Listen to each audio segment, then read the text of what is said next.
Hey Guardians, today we are going to review a unique weapon, the future war called Pulse Rifle, the Heart of Time. This is a pulse rifle that could have been sold during the first faction rally, but as you know, that orbit has won that time, so we did not manage to get that weapon. With the second faction rally happening now, this weapon came back in the weapon pool of future war cults, and I was lucky enough to get one drop for me. I was very excited about this weapon because this is one of the few fast-firing legendary pulse rifles in the game.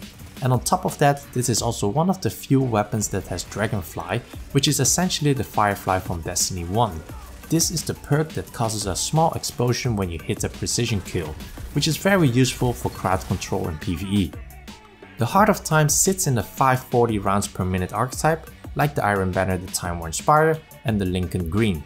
It has the rapid fire frame, Candle PS and the Impulse MS3 sights, steady rounds, tactical mag and Dragonfly. I like to use the Candle scope, which is nice and clean, and tactical mag because without it I find the reload speed a bit too slow for this gun.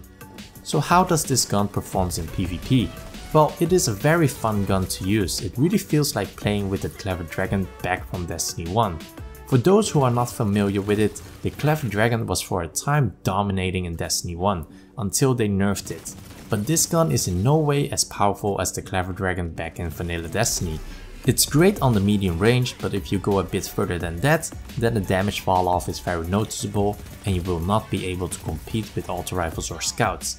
I like to use this gun on small to medium maps, and I like to pair it up with the Sondok-C submachine gun in my kinetic slot, because I am still not lucky enough to get an Antiope-D drop for me. For those who don't know it, the Sondok-C is basically the blue version of the Antiope-D. I made a video about this, so you can find the link in the description below or in the right hand corner as a YouTube card. The submachine gun in my kinetic slot will cover the short range, and the Heart of Time will do its job in the medium range, and as mentioned before, stay out of the long range. You won't be able to compete with scouts and auto rifles. The gun does bounce a bit, but it is totally manageable. If you want, you can use counterbalance mod to improve that a bit. I did just fine without it though. I do find the reload speed a bit too slow for me. Most of the time when I run out of bullets, I will just switch to my kinetic weapon instead of reloading because the reload time is so slow. You will find very often that you will need to disengage and find a safe spot where you have time to reload all the weapons again. And this can really slow your pace when you are on a good killing spree, so you just have to be cautious with that. The final perk Firefly will not be that useful in PvP. Sometimes it does work well when Guardians are clumped together, but that is very rare.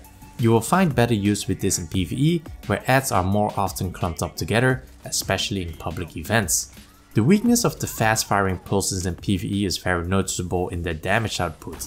The DPS is lower than the popular auto rifles, and the damage fall off can be quite drastic when you pass the medium range. This is a bit evened out with the usefulness of the Dragonfly perk, which will up the value of this gun in PvE. So having said all of this, the Heart of Time is a very solid gun for both PvP and PvE. However, at this time of the video, I really need to compare this gun with the Iron Banner Pulse Rifle, the Time-Worn Spire. And when you put them together, you will see that the Time-Worn Spire is better than the Heart of Time in all aspects. The range, stability, reloads and aim assist are all better than the Heart of Time. Don't get me wrong, the Heart of Time is still a very good pulse rifle. However, I do need to address the differences in order to make these reviews as objective as possible. If you want to know more about the Time-Worn Spire, have a look at my in-depth weapon review video. So the Heart of Time is a very solid gun, but unfortunately it does lack a bit when you compare it with the Time-Worn Spire, and thus I am going to give this future war cult pulse rifle a solid B. Thank you so much for watching this review. I really had a great time testing this gun in PvP and PvE. The fast firing pulses are really a good change from using auto rifles instead. I highly recommend you to try out this gun, it is really fun. Let me know which gun you want me to review next in the comments below, subscribe for more, and as always, I will see you in the next video, Guardians.